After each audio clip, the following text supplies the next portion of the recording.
You've got so many people involved. What's the secret? Like slave drivers we are. No, so I mean, there's a lot of organization that obviously goes into the tasks that we do. Some of it is whether it's to-do lists and task lists and things like that, but also making sure that each member of the community is able to communicate with each other, whether it's forums and things like that. I really feel like it's a lot of help. We seek out the people who are interested in the subject and show an ability to add to the community, and we try to make them superstars within our own community so that they have the ability to then find their own stars to foster along.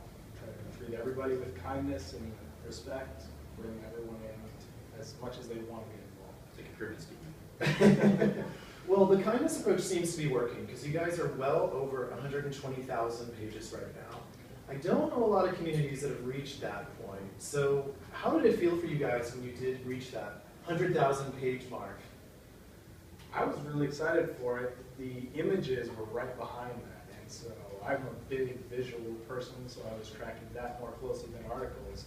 I was trying to actually make the images hit 100,000 before the articles, but they beat us to it. So. Yeah, and like him, I had a race too, but it was actually against the Wikipedia. I think it was a WoW or was it Wiki? And yeah, it was Wiki, and we were neck and neck to reach 100,000 first, and we edged them by a couple of weeks, I think. All right. Well, let's talk for a minute about new users. New users who are just starting out. They're probably not looking to reach the 100,000 mark right away. What advice would you have for new users who have just joined the community? Where should they start? How should they spend their first month on Wikia?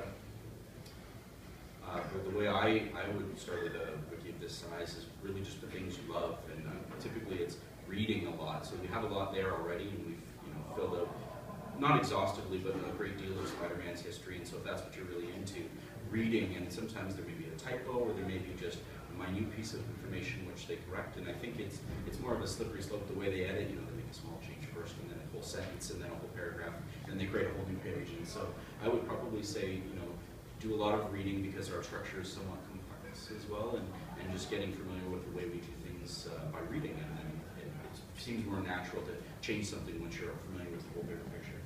Okay. I'd probably advise more to Wikia-wide. Find something that you love. If you happen to start in some place that you really like, but it's not exactly what you love, go looking for what you love. Once you find the space where what you love should go into it, don't give up. If you start to get a little farther down the road and you get lost or can't find out what to do, ask somebody else, look for resources somewhere else. Almost anything can be done on the wiki itself. It's just a matter of figuring out how to do it. Sometimes the help is just right around the corner. And connecting your passions to getting involved is great advice as well. And speaking of that, I wanted to ask you guys, you both clearly have a love of Marvel. How did you find your way to Marvel? Did you get started by reading the comic books? What is it about Marvel that keeps you guys hooked? I remember a road trip where we were allowed to get something at each gas station that we stopped at, and one, for some reason, comic books caught my eye. It was the Maximum Carnage series, where a really bad guy that looks a lot like Spider-Man but a little bit different was killing a lot of people. So I picked up one of those, and from then on I was trying to figure out who are all these other people in this book that I have no idea who they are and what is the deal here.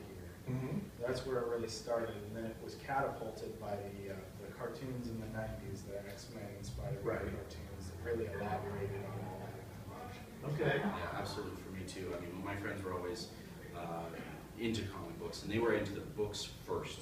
And for me, what got me hooked was the X-Men, the animated series in the late 80s, early 90s. And then it spiraled into buying my first comic, and then my first run of comics, and then trying to keep up and borrow friends' comics. And so it became almost like trading issues with friends. Who are your favorite superheroes or villains within the Marvel franchise? It's a tough question. I asked that of a lot of people, and you always get when you're talking to comic book people, you get a long pause in between their answer and that question.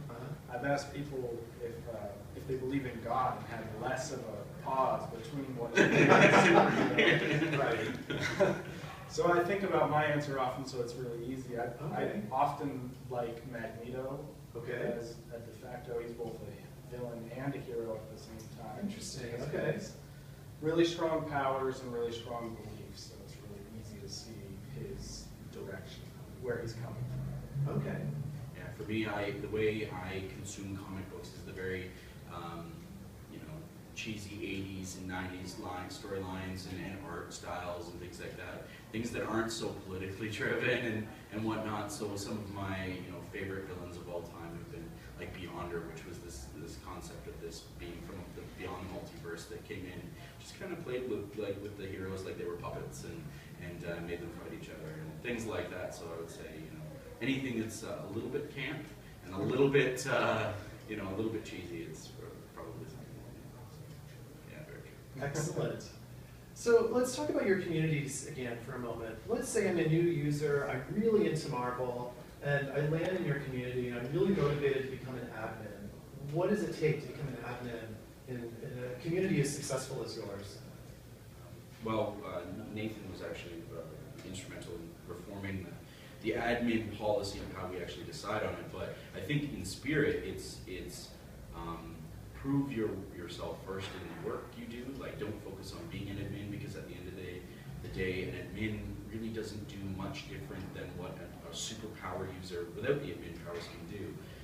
You know, it's about, you know, editing articles, making good, solid changes, following I don't want to use the word policies, but sort of the practices that we use, and getting along with others and encouraging others and things like that. And you get noticed by doing those things on a regular basis consistently, and then you're almost nominated for it in a lot of cases. The people that tend to ask for the admin powers are often not the ones that are the most deserving, at least in my experience.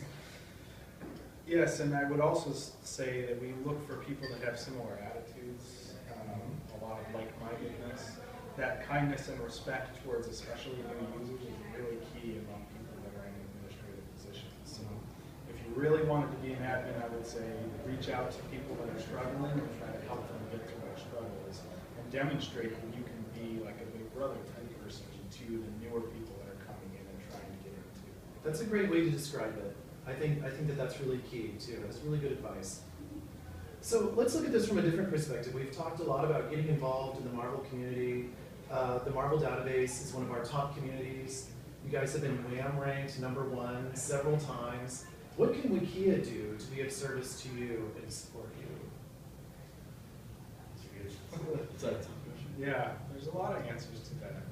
Continue to be as supportive as you have, especially in the past couple of years, where you've really expanded on your community outreach, trying to reach out to users and highlight users. It's such a nice response to all the work that's been done in the past. So as long as that's continuing, I think we're both on the same page. And you guys are valuing our opinions and asking for our opinions. That alone is huge as far as a user-built community goes. Okay. And I think one thing that some of the more involved admins like Nathan and I get to appreciate is some of the admin blogs and some of the community development tools that come out over the course of time. And we appreciate those things, and we see those things in action.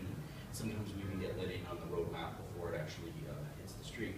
But something that even, you know, some of the more involved people in our community don't see is what Wikia is doing behind the scenes to make all that magic go. So, you know, the way you're spending more time lately to communicate that to the members of the community of here's what's coming, and I think that would be helpful as well. It's all about communication and support. Perfect. Well, there you have it. It froze for a second right there. I missed your last line. You just said. What did I just say? It's all